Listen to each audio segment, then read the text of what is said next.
Perhaps you've seen it, maybe in a dream, a murky, forgotten land.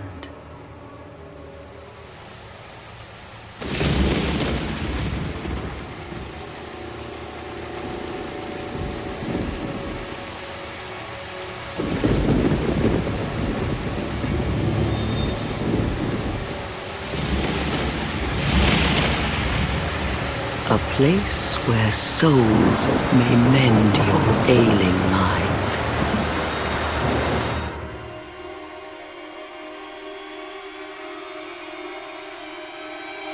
You will lose everything once branded, the symbol of the curse, an augur of darkness. Your past, your future, your very light.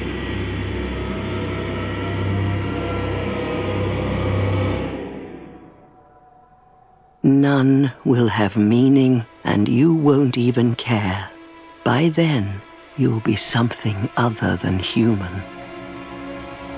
A thing that feeds on souls, a hollow.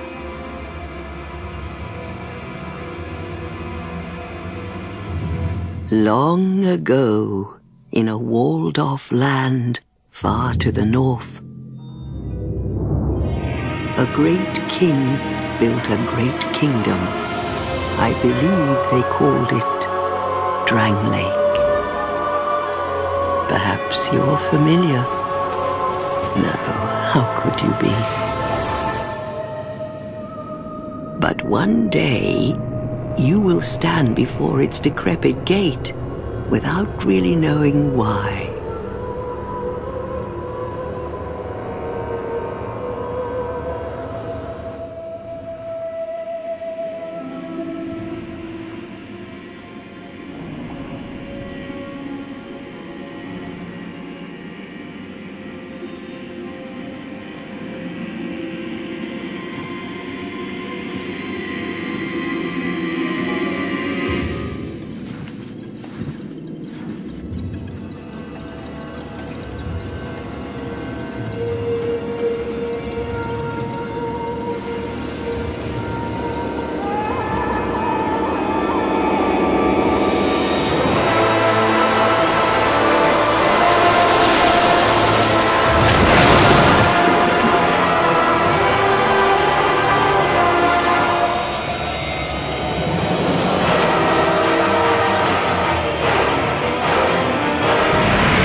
Like a moth drawn to a flame, your wings will burn in anguish, time after time.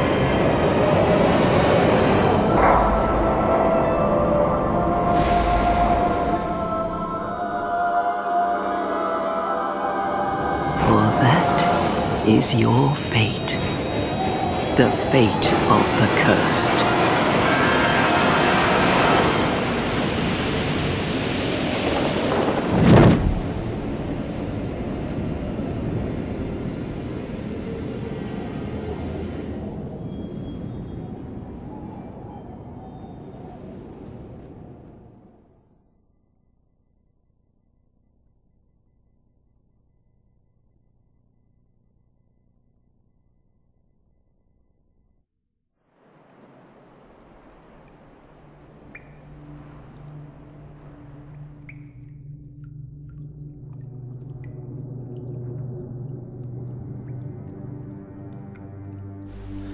Hello, and welcome to my playthrough of Dark Souls 2.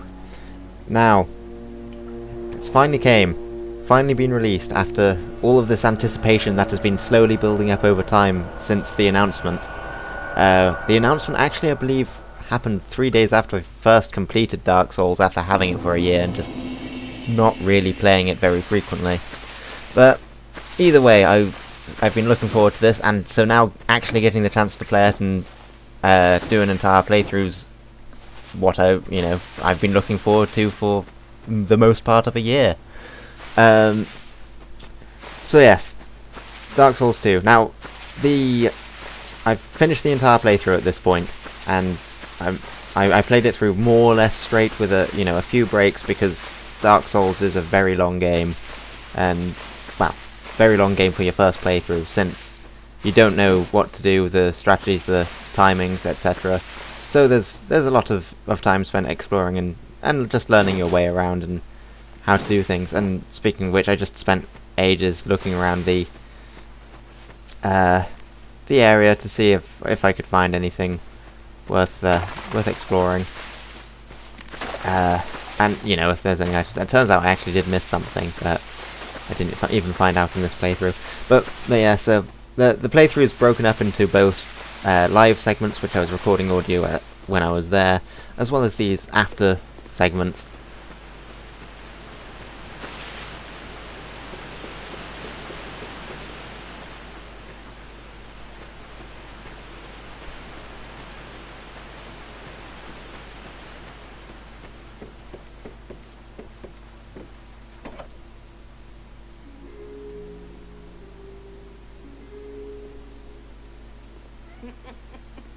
What seems to be the ruckus?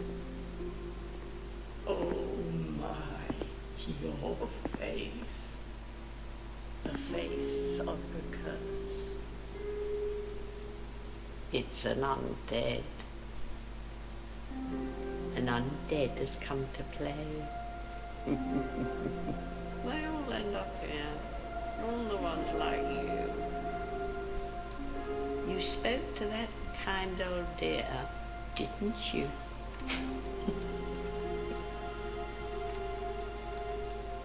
You're finished. You'll go hollow. Yes, you'll become one of them. Hollows prey upon them. Feast upon their So yeah, souls. split between live and unlive recordings, because whilst I was playing through, it was mostly blind with very little guidance from anything, but I was correlating information between other people who I knew, who were also playing through the game at the same time, so that's why it's not quite completely blind.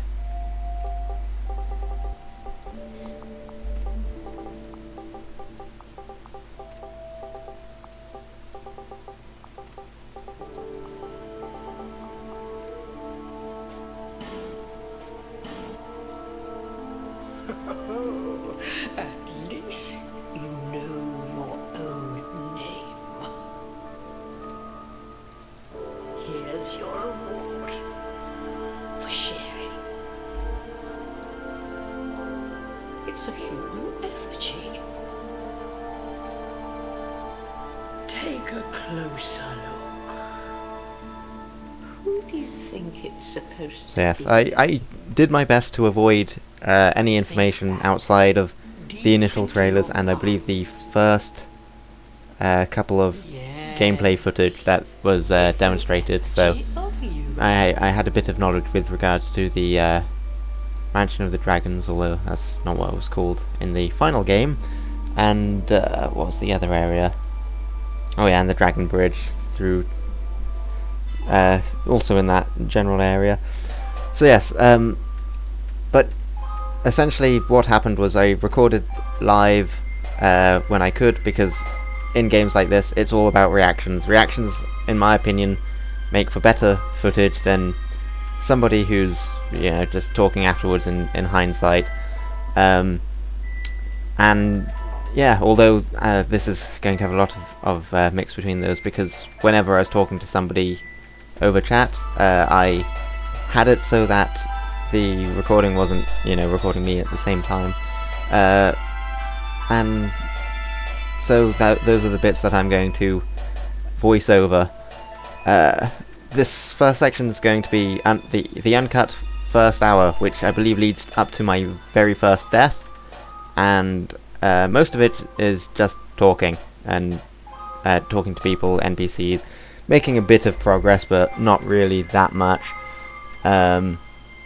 going through the character customizations, which I've sped up because it's, you know, extra time, which, you know, you can still see being done. It's just, you know, takes out the loading times, and, you know, a lot of the time I was just fiddling around trying to craft a better face, and to see just what you could still do with them. So yes. Also at this point I had a friend over, who was watching me play Dark Souls 2, after my initial excitement of actually receiving the game in the post before, yeah, on the day that it said to arrive rather than late.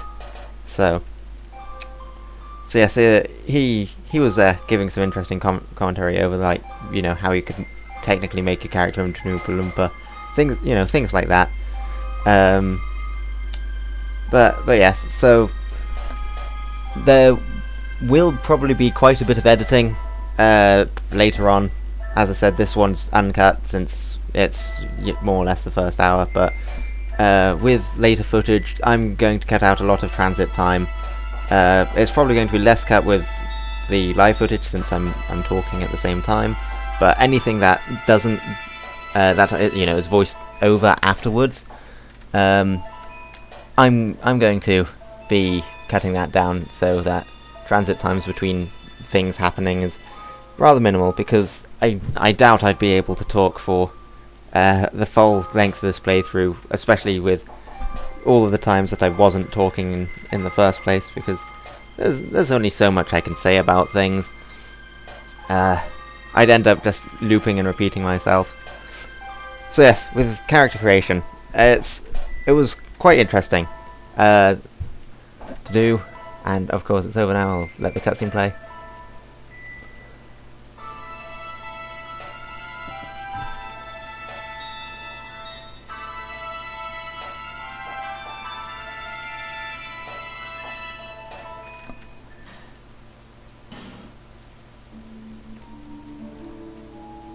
All people come here for the same reason.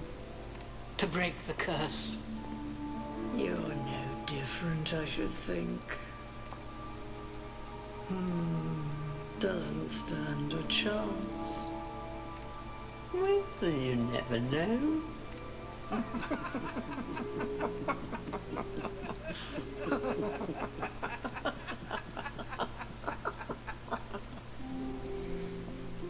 Go through the door and trot along to the kingdom. But remember, hold on to your souls. They're all that keep you from going hollow. Oh, I'll fool you no longer. You lose your souls. All of them. Over and over again. So yes, character creation. It was, you know, quite interesting. Just, you know, it's more or less the basic things again.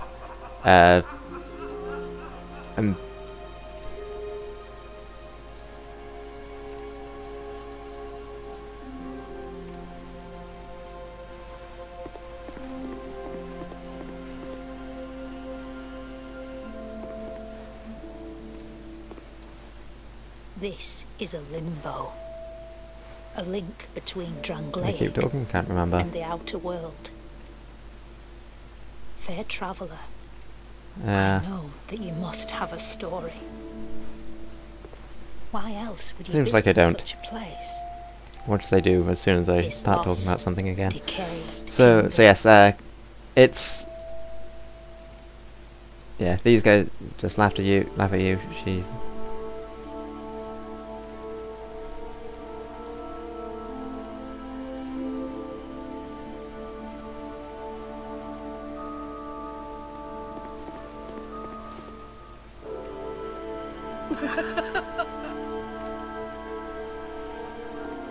You must go on a journey without rest. Well, I suppose if you find yourself at an impasse. So yeah, the But character if your creation, will is yet unbroken, able to do all the things that then you were you able may to do return here previously. Hairstyles a bit different. I was start again. hoping for a bit more variety, with a a clean slate. few more interesting hairstyles. I mean, there were definitely some interesting ones, completely different from anything seen before in the original Dark Souls, and they definitely look a lot clearer cut, but some a bit more. As well as with the tattoos, they were only for the face rather than being able to have actual body tattoos, which well, I would have quite liked. Because face tattoos, especially the ones like they have on here, just aren't the most interesting to me. So yes. Besides that, the advanced customization made it considerably easier to be able to make somebody who is glowing blue or glowing pink or glowing in general, as well as having that ability to do so rather than as you had to do in Dark Souls 1, just constantly hitting random. So yeah, it was quite fresh to see that was able to be done, and not to mention the fact fluorescent hair, or mostly fluorescent hair, without the need for a save editor, is also implemented for those people who enjoyed their glowing pink hair. I'm thinking of Frog right now. He loved that pink hair on his characters. So yes, the dual wielding I felt was quite interestingly implemented, and I really quite enjoyed it from the start. Although I ended up falling away from it for later game because most of the time I didn't get the chance to make multiple swings, and I didn't learn about power stancing until significantly later in the game, and never got a chance to use it.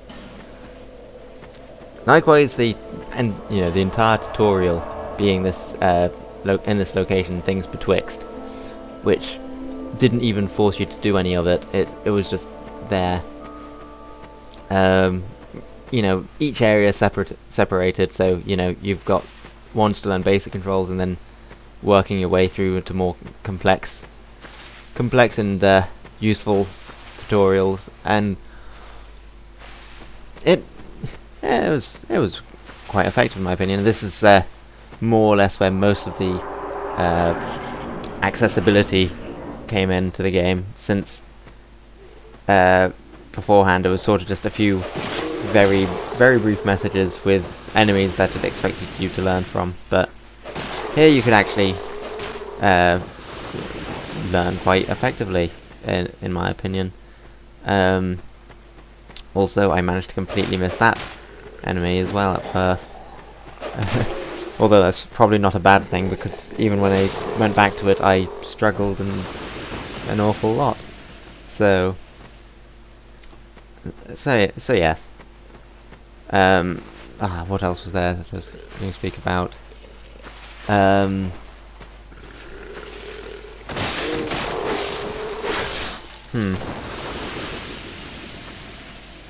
Yeah, that dagger, which at the time I was wondering, well, why have they put this here for any particular reason? But when I created another character playing the Deprived, it's incredibly more useful, since you actually at that point don't have a weapon. Dodging was also something else I had to get used to all over again, and still I don't think I'm as used to it as I want to be. Managed to pull off my parry there, but then of course managed to forget that rather than being able to instantly riposte, you have to wait for them to stumble a bit before you go into the grab. Although what one friend told me, and I've managed to find, is if timed right, you can still manage to grab them whilst they're standing up, and you end up knocking them to the ground.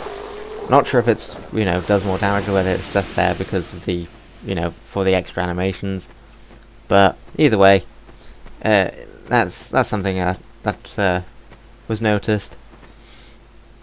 I started as a swordsman, mainly because of the Wanderer coat, and mainly because the Wanderer is what I started with last time. It's one of my favourite in appearance for starting off, thanks to the coat. I have a thing for coats. The cloth physics in this game made me so happy. I mean, that's probably something a lot of people have said, because cloth physics is great, but it just, when the armor I wanted to wear most were coats, and coats were more or less stuck to your legs, it kind of took a little bit out of it. So, you know, just the fluidity of having a coat with a tail that actually sways as you move. It's, yeah, it just makes me feel much more comfortable wearing them. And also, just this nest. So anyone who's played the previous Dark Souls or Demon Souls will recognize what this is. So I was incredibly excited when I found this, mainly just because, you know, being able to get rare items from it. Although the system that they actually used in the end is a bit better. And there you have me learning that pressing B does not slide you down a ladder anymore. Yeah, learned that quite painfully. I ended up using a life gem because I went, oh, I've taken so much damage, I should use this to continue, without even thinking about the fact that there's a bonfire like 5 meters, okay, a bit more than that, but you know, very close, just literally round the corner where I could have rested up and not had to worry about health. Yes, and now here when it says to parry, or was that the sign that says to parry? I can't remember.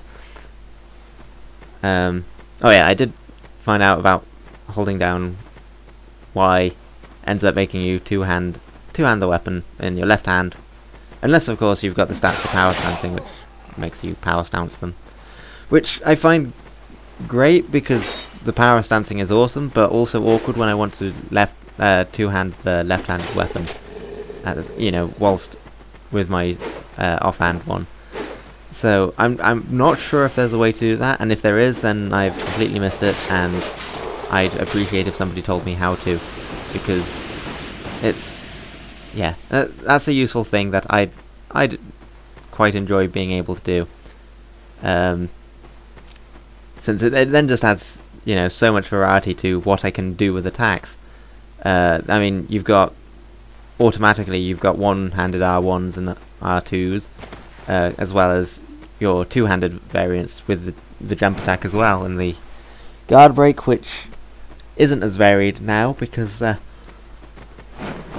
with the kicks you had the rapiers and the scimitars, which had special kick animations that did another type of attack instead, so not quite as much variety with the jump attacks there and whatnot. But also, since when you two-hand it, you can also block and parry with the two-handed weapon, or in some cases have other special abilities. I'm not going to mention anything because yeah, I want to try and avoid mentioning anything relating to spoilers later than what I've already got to. Maybe, you know, if I missed something, I'll probably mention missing it, but, you know, or if I found out about something at a later time and just didn't know about it when I was actually going through, I might mention it. But I don't really want to mention anything that relates to later on than the playthrough as it goes, because I know one thing I did when I was first playing through Dark Souls on my own was I was watching a person play through the game at the same time as I was playing through the game. So whenever they ended up going to an area that I didn't go to, I'd have to stop it, and etc, etc. And yeah, which it was awkward when they went after getting to the 4 lords, they went to all of the lords in the opposite order that I did. So yeah, there's interesting stuff there. But watching it as I was playing through, it just made it significantly more interesting because, you know, it sort of adds to the experience. That's one of the things with Dark Souls and the Souls games, is because they're built up on this idea of shared knowledge, and, you know, there's multiple people playing through, and you're all in this adventure on your own, whilst loosely attached to everyone else, as Phantoms and Invaders make very clear. Then I just find it as, you know, like having an extra friend who's playing through the game, and you're just sharing your experiences with them at the same time. So because of that, I don't want to spoil anything as I go through, and there's no worry about that in the live segments, which I shall definitely mark as live, because, you know, as far as it goes with the unlive ones or even the live ones is if you don't like my voice, or you could just mute it. Same gameplay, and you don't have to hear my voice that you find annoying. So fair enough. Although probably by this point, if you do find my voice annoying, you'll stop listening. So. But yeah, it's just an option throwing out there. So I spent a bit of time on the ladder too. I just decided that before getting further in the game, I wanted to figure out how to go down ladders sliding, because I'd seen it done. I'd seen sliding down ladders done, and I just wanted to make sure that I didn't do anything stupid that I'd regret later on because of my lack of knowledge, or just spending ages going up and down ladders because I didn't know that you could slide down them or climb up them, as it seemed. So yeah, it turns out that you just, instead of pressing B to drop, you held down B, and then, as I found out here, you can do it both up and down. So down slides you down, and then up makes you shimmy up faster, although going up drains stamina. Had to do a plunging attack there as well, just to make sure that it hadn't screwed it up, because I was doing a regular jump attack. Well, regular jump attack, a jump attack off the cliff rather than a regular attack. Yes. Anyways, the amount of variety with attacks you can do with weapons, thanks to the fact that you've got 2 weapons, and very few weapons now have a second parry. Out the LT as parry or the L1 as block. Most of the time they now both have regular attacks, and you have to either you have to two-hand them to pull off the parry. And even then, some weapons don't have parries, like halberds don't have parries. And what was the other weapon type that didn't have parries? It might have been whips. Don't hold me to that. It was either whips or reavers, which are essentially scythes. Or was it the twin blade? Yes. Also, the general interaction with the environment is, a nice little touch, even though it's rather minimal. But it's, it's still something.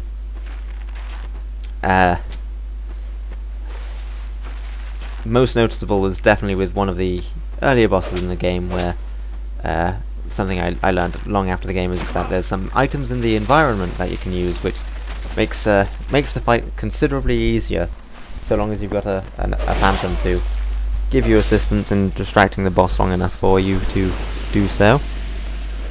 I am so lucky I didn't die there. I mean, I know it's the tutorial area, but even then, they're not completely worthless. The speed of life gems is also really slow, and I guess well, it's very obvious why that is. They're not meant to be used in combat to, save your skin. Although they can, just you've got to be careful not to get hit. It's not just a, I'm going to use this and now you can immediately hit me again. Which leads to one of the points with Dark Souls 2, is it feels an awful like a middle ground between Dark Souls and Demon's Souls, taking aspects from both and refining them to the point where they have this, which I find works very, very fluidly. It's like, especially during early game, I spent a lot of time screwing up and repeating myself and backtracking because of the fact that I'd spent a lot of time with my single these one-use healing items, just being careful, because I had, if I screwed up, then I'd end up being out of the items, and also I'd then have to continue without being able to heal at all. So but because it's not instantaneous, it's not a case of just, oh, I can use this and then I can jump straight back in and be reckless again. And that was probably one of the problems with Dark Souls and the Estus Flask, is when you had up to 20 of them, you could literally just run in and attack everything, and then when you were close to death, just back off, drink some Estus, and then voila, you're at mostly full health. Maybe take 2 swigs, and you'll almost always be at full health.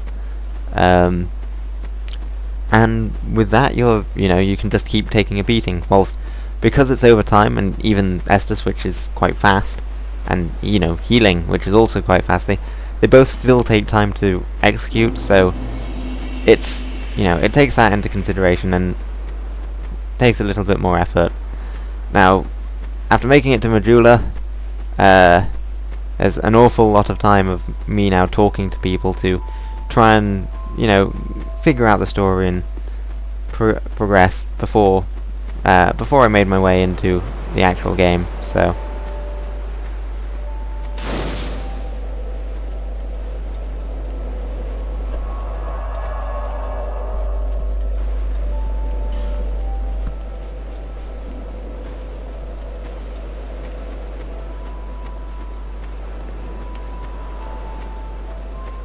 Who are you?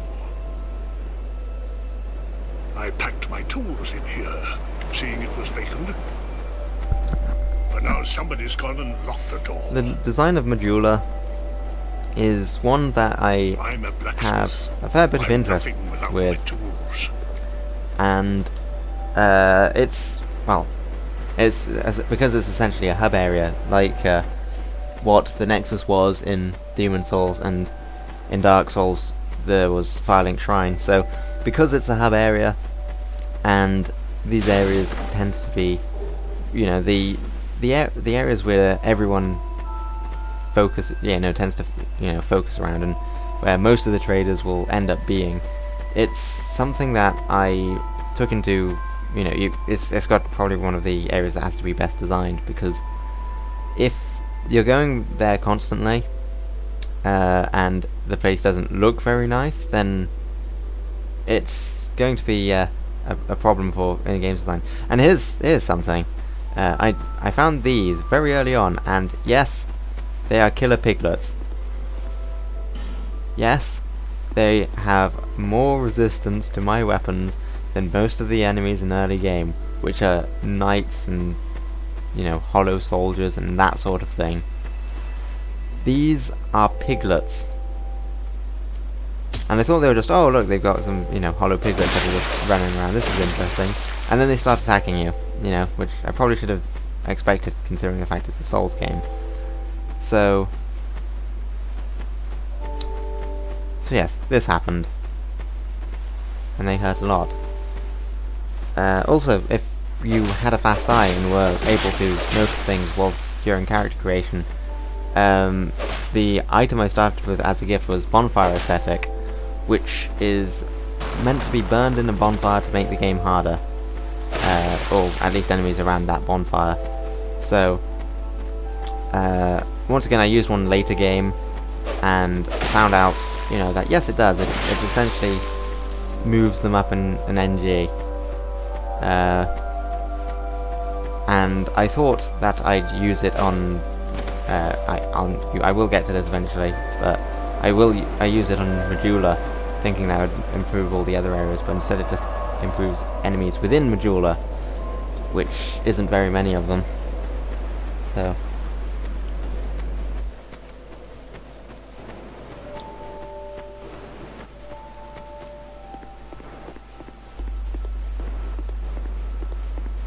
You're undead, aren't you? You have that distinct scent, the smell of irreversible fate. This is Majula. It is a kind of settlement. yes, I'm now going. I place where do life believe I is go into a long string of almost dialogue with normal. this guy, And in whose Drang Lake name these eludes me, days, but I just consider him the there are very few places crestfallen like that. warrior, because he's voiced by the same person. Soldan, that's his name.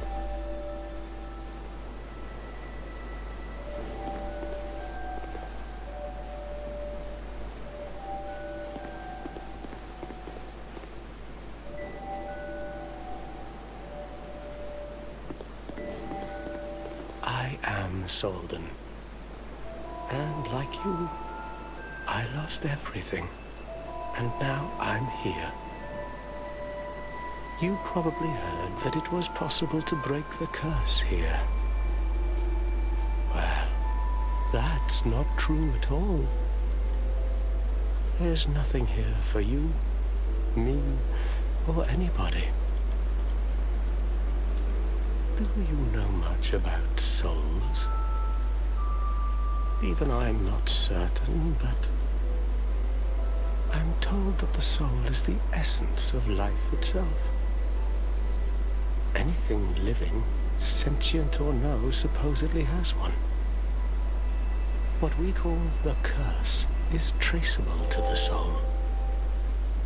Do you see what that means? To be alive, to walk this earth. That's the real curse, right there. We undead will never die. And that's quite a predicament, really. There are 4 beings in this land with giant souls. And wherever you go from here, you'll sooner or later come up against them. Each has a powerful soul.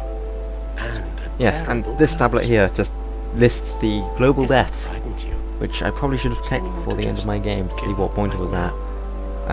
like I have. Not sure about this. I'm assuming this is going to be something more personal at a later date. I should probably check back on that. It might be your deaths for a single playthrough, but I don't know. Don't hold me to that.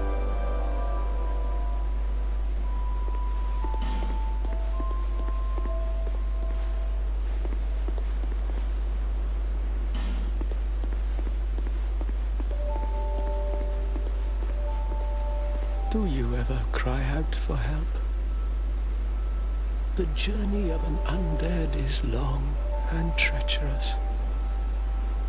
You'll face invaders from other worlds at every turn.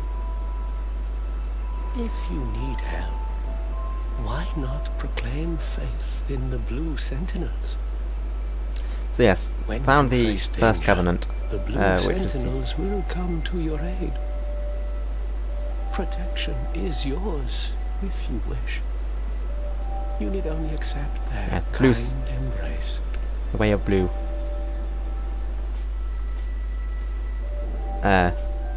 Essentially see. just talking to him, eventually managed to Then trigger you'll that, have to and brave this I now treacherous believe I journey continue to look on around your and I own. find this person right here, If you ever require help, which is one of the very important characters within the story. anytime. I will stay and pray for your safety.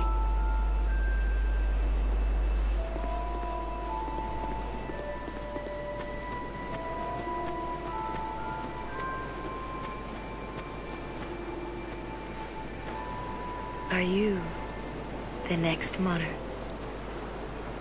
Or merely a pawn of fate? Bearer of the curse, I will remain by your side till this frail hope shatters. Take this with you. May it ease your journey. Go on and see the king. He who made Drangleic what it once was. He who peered at the essence of the soul.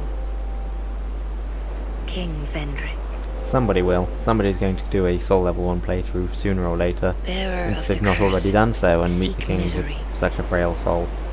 For misery Um, will lead you to greater, but yes, stronger souls. I remembered something that I was meant to mention earlier that I forgot You about, will never meet but the king I with a soul love so how the frail and introduction to pallid. this game prepares you to die over and over again. The old ladies in, the old ladies in Things Betwixt, they very much laugh at you for coming here. They say you're finished, that you'll go hollow, that you'll lose your souls over and over again. Also, just the fact that, you know, the imported set which you start off in doesn't disappear, it just gets replaced initially with your Wanderer gear. So, oh, sorry, Wanderer gear, your gear that you started with.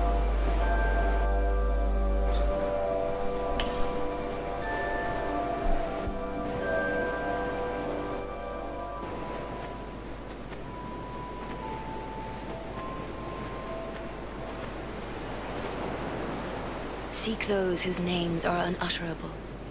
The 4 endowed with immense souls. Their souls will serve as beacons. Once you have found them, return here to me. so that hope will not fade away. Bearer of the curse. Yeah, this is one of the other things that's quite resemblant of Demon Souls, is the fact that rather than leveling up yourself, you level up with somebody, which in Dark Souls and Demon Souls was the Maiden in Black. In this, it's the Emerald Herald. So, you know, you can see where the similarities are between Dark Souls 2 and Demon Souls, and obviously Dark Souls 1 and Dark Souls 2, and it's why I think it makes a really interesting middle ground. And there's, you know, some people may say that the similarities start to reach a point where it starts to become predictable within games. You're going to end up with this and this and this and this, but you'll probably notice with some of the bosses later, but I'm going to say no more. But ultimately, it's, you know, it's a formula. It's, you know, they make games, and they'll have ideas, and those ideas will end up getting repeated slightly, even if indirectly at different points. Yes, and here's Bloodstained Valley, essentially just a cliff of people throwing themselves off of it for seemingly no reason. And I am almost confident that these people are trying to have a competition to see who can have the most interesting looking jump off a cliff suicide, just because of how many of them are doing it. So I believe most of the talking in this initial area is done, and I will shortly be actually going off into an area with enemies. So this entire episode could probably just be skipped if you've not got any interest in hearing about my thoughts on the game, my musings as I play through it. And instead it would, and that's kind of why it is the first video, because it's more or less the setup, the preparation, the being, ending up getting prepared. So I saw that message for a shield being down here, and since I don't have one, I decided I'd come and have a look. As you can see, taking it very cautiously, because as soon as I'm outside, inside here rather than outside, I'm immediately prepared for there to be something waiting behind every corner to jump out. And since at this point I'm base level for my character, I really feel under-equipped for just about anything, because you wouldn't want to end up doing what happened in Dark Souls, which was essentially you have 3 paths to take, and 2 of them lead to almost certain death, whilst the other one is the one that you're actually meant to take. So keeping that in mind, I was just being awfully cautious and hoping that this was a way that wasn't too threatening. Also, with the mention of the shield, I definitely want to go and find the shield. So that's, I believe, right here in this chest. Quite a basic shield, works quite well. Functions for the game.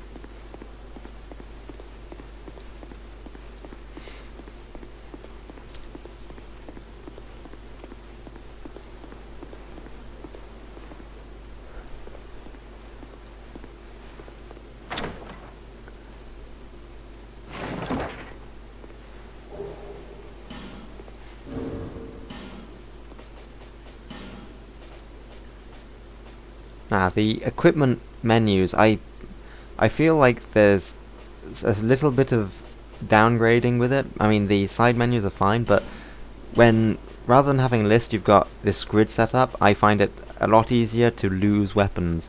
It's faster to get through them when you know where they are, but it's also a bit more awkward with finding them, since rather than having, the name and being able to go searching for a name and find it, you have to find an icon, and when you get a brand new item among a lot of items, that sometimes gets a little bit harder to find, because you're not sure what class of weapon it is, so you can't get the general area, the general idea for where it, for where you'll be looking.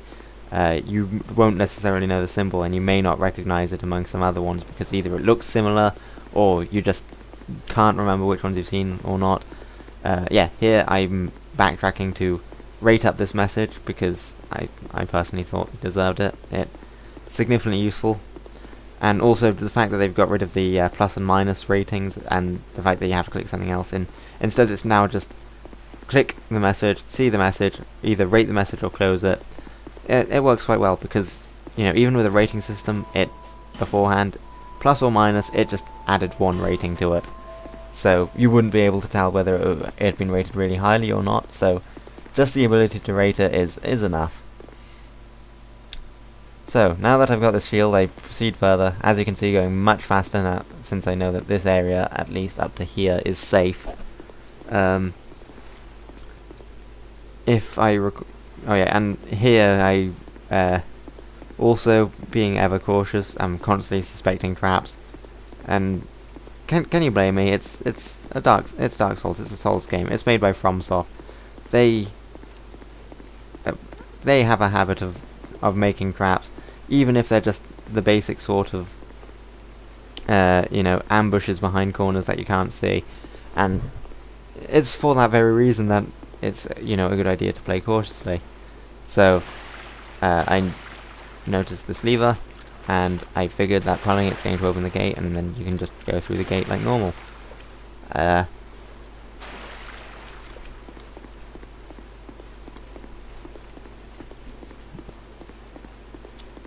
Well, the one thing I failed to notice was the fact that there's a lever on this side to open it from this side, despite the fact I went up here and very much should have been able to have seen it, since it's, you know, literally right there. You may have spotted it just in the corner of your eye up in one of those frames, but so yeah, I assumed that this was a point of no return, so after this, if, you know, if I did badly, I'd end up getting lost and not be able to make my way back, you know, short of death. So once again, being cautious, checking everything, because, you know, there's an item lying there and it's unguarded, which means it could very well be guarded. And perhaps I was being too cautious considering I just came out of the tutorial, but you know, it's better safe than sorry. Also, considering the fact that of the broken thief sword, I'm wondering whether there's a thief sword, because you know, there probably is. One thing I've noticed is a lot of stuff in this game has a old version and a new version. Not everything, but you know, there tends to be some, especially with armor, some alterations with some of the older looking armors that have moss and whatnot covering it.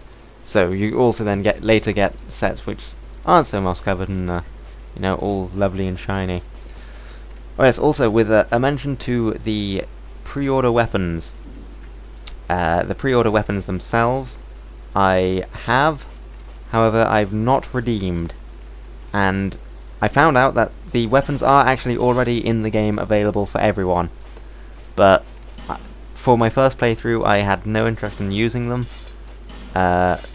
mainly because they're stuff that you get for buying the game before other people, before the game had come out, and buying it through essentially faith and, you know, a blind belief that the game will come out and be up to your expectations and be worth the price rather than an unfinished garbage mess that some games tend to end up coming out as these days, mentioning no names. So yes, so I also planned on doing it completely in the Champions Covenant, which I managed to miss at Majula the first time. So the first time I encountered these enemies, the first time I encountered some other enemies, I think. I can't remember if I went back and found the Covenant after this, or after I went through one of the other areas. But either way, the Champions Covenant essentially makes the game harder. You can't summon anybody. Enemies deal more damage. I believe they also have more health. So it's, you know, just added challenge to the game. And so, you know, a solo playthrough in the Champions Covenant was my first plan of what to do. Because why play a Dark Souls game and then not have the highest possible difficulty you can have? Also, with first playthroughs, at least in Dark Souls, I prefer the idea of soloing it, because if you end up summoning phantoms for every single fight, you don't really learn how to fight them overly well. This guy caught me completely off guard because he's got a great hammer, and you'd expect it to be a lot slower than it actually was. So my first death happens very shortly, as I'm sure you can tell from the time in the game. So, and there's a Dark Souls 1 roll that would have probably worked that didn't in Dark Souls 2. Anyways, after this, I believe the next segment is live commentary, so I am going to leave you for now, and you can enjoy hearing my lovely, lovely voice, or not so lovely voice, that, you know, as I was playing with experience, you know, with my feelings at that time. So until then, I'll see you later.